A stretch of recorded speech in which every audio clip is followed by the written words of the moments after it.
Good day mga ka-sports natin dyan!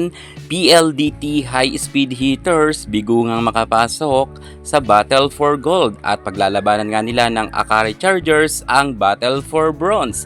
Anong nangyari sa malakas na team na PLDT at bakit nga natalo sila ng Zeus Coffee? At eto na nga, ang nasabi nating PLDT ay lalaban na lamang para sa Battle for Bronze. Bigo nga sila magkaroon ng Grand Slam matapos nga noon na kung saan ay namayagpag nga sila sa VVL On Tour at sa Invitational Conference kung saan sila nga ang may hawak ngayon ng dalawang gintong corona.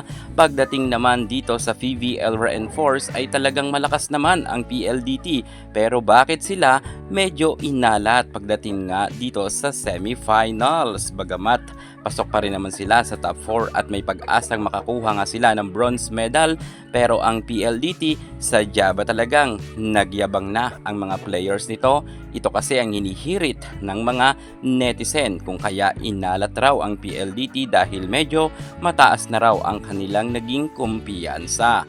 Aalamin natin ang buong detalye kung bakit ito nasabi ng mga netizen na di umano ang PLDT mukhang nagyabang na raw di umano. Yan ngayon ang ating hihimay-himayin. Ito na ba ang naging mitya kung kaya hindi sila nagkaroon ng Grand Slam? Ito sana ang pangatlo nilang makakapasok sa Battle for Gold pero nabigo nga sila. Well, ito naman ay mga issue lamang ng mga netizen na sinasabi nga na medyo mayabang daw ang mga players ng PLDT. Pero kung talagang mayabang ba sila, yan ngayon ang ating sisilipin kung ano ba ang katotohanan ng kanilang pagkatalo. Pero bago ang lahat, kung bago ka muna sa aking channel, subscribe na, click ang ating notification bell para lagi kang updated sa lahat ng issue sa volleyball.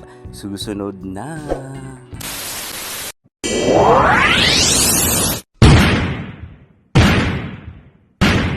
Well, wala naman duda na malakas ang PLDT at alam naman natin to. Kitang-kita naman natin na sunod-sunod nga ang kanilang napakagandang nilaro noong nakaraang mga conference at may gintong medalya na nga sila at meron naman talaga silang napatunayan. Pero pagdating nga sa semifinals, bakit inalat ang PLDT? Ano ba ang tunay na rason? Bakit sila napatiklop ng Zeus Coffee sa mabilisan nga na set? Well, sa totoo lang naman ang PLDT ay hindi ganoon kalakas. Medyo on and off nga ang mga players dito. Bakit ko nasabi yan? Dahil ang mga inaasahan nga natin ng mga K-players ay hindi nga talaga nagkaroon ng maraming puntos. Napigilan talaga sila ng Zeus Coffee kung kaya sila natalo. Alam nyo ba kung bakit? Dahil si Savannah Davison lang naman dito ang namamayagpag at ang mga ibang players dito ay hindi naman ganoon talaga kalakasan. Matapos nga na si Mika Reyes ay nagkaroon lamang ng score na 6 points. Well, alam naman natin si Mika Reyes ay former final MVP nga to ng nakaraang conference. Pero nang harapan nga kontra sa Zeus Coffee sa semifinals, hindi talaga siya umubra. Dahil nga naka-6 na puntos lamang itong si Mika Reyes. Maging ang kanyang co-player na si Kim Kiana D ay hindi nga rin halos nagkaroon ng score. Aasahan sana to na makakatulungan ni Savannah Davison pero naka-5 puntos lamang siya. Well, kung makikita talaga ninyo na talagang si Vaviki na lamang at itong si Savannah Davison ang namayagpag dahil nagkaroon ng double digits. At pagdating niya sa mga ibang players dito, ay hindi nga nagkaroon ng double digits. Ang pinakamataas nga lang si Mika Reyes na may 6 na puntos at si Majoy Barron.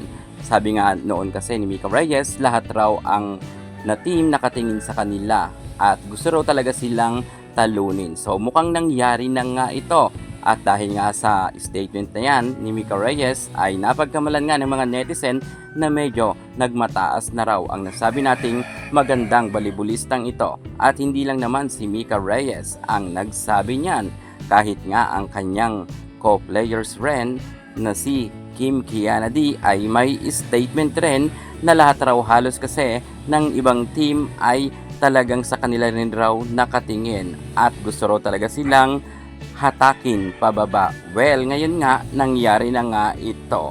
Pero sa tingin ko naman, kung sinasabi ng ibang netizen na medyo mahangin daw itong si KKD at Mika Reyes, sa tingin ko, hindi naman siguro mahangin. Baka yan lang talaga ang tingin nila na kahit naman talaga sino kung nasa taas ka, pipilitin ka talagang hatakin pababa ng ibang team dahil ang ibang team gusto rin naman nilang magkaroon ng gintong medalya. Well, at least nagkaroon na rin sila ng 2 gintong medalya. Sayang nga lang at hindi sila nakapasok sa Battle for Gold. Grand Slam na rin sana ang PLDT sa kasalukuyan. Pero suportahan pa rin natin ang PLDT sa kanilang nalalapit niyang laban para sa Battle for Bronze at bukas na nga yan kontra sa Akari Chargers. Anong masasabi nyo sa PLDT? Comment kayo sa baba. Thank you so much. God bless.